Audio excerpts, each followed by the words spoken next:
Beyond the rose-blooming bushes a young man had called a small turf-roofed hut his home.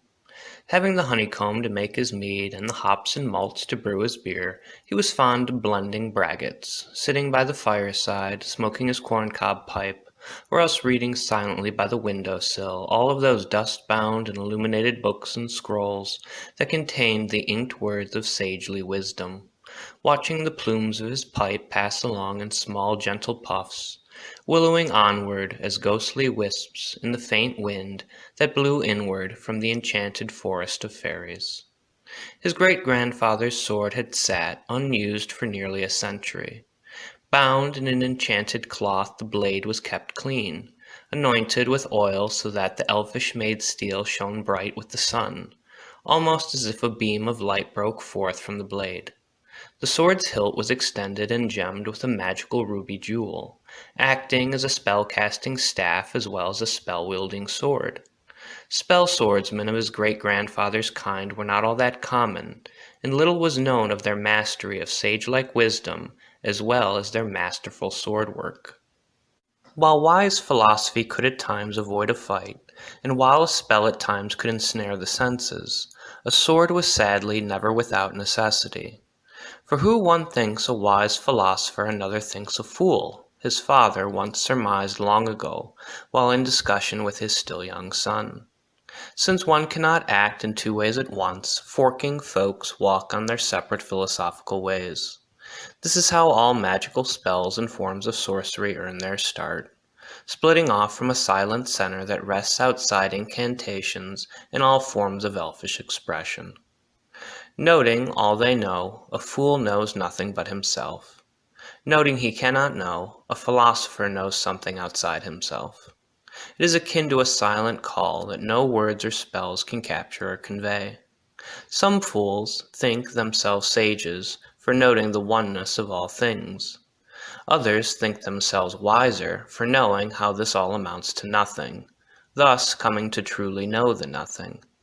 But only the wisest of sages know of the unknown outside the nothing. And so that sword has sat now undisturbed some time since, only leaving its spellbound sheath, which was ensorcelled by your great-grandfather himself, so as to occasionally be anointed. He remembered his father drawing the sword out from time to time, anointing it with oil as he had been taught to, noting the sparkles and glints of magic that in it there remained. The magical ruby glowed red through the enchanted cloth in which it had been kept. The cloth had seemed almost a curse beset upon blanketing the fiery crimson blaze from knowing true freedom. Tempted for a time, he had sought to liberate this magical light, which loomed as if it had been enlightened all on its own, surely having secrets and sorceries in which to share. For it is foolish in not knowing how a weapon is forged with men's follisome wisdom, and how that wisdom through such a weapon can shape the world.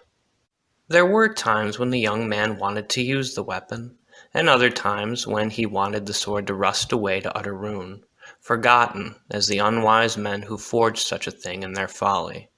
There was something evil, he felt, in anointing it with sacred oil.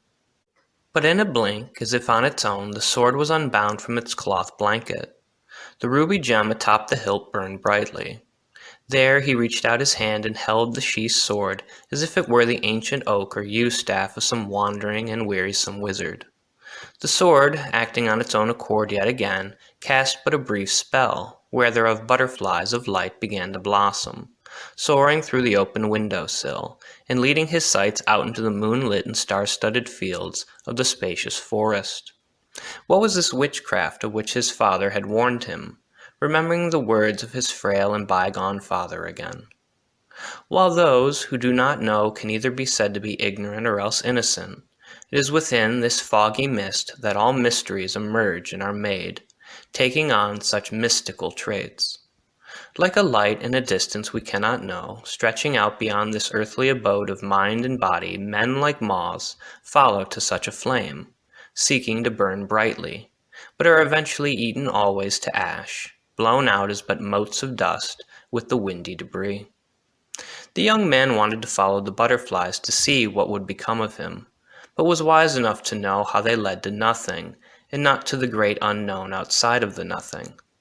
And so he ceased staring suddenly from his sill, as if reawakening to an old truth, and resealed that sword of his great-grandfather to the crypt of its enchanted cloth, acting forever as the keeper to such a cloth.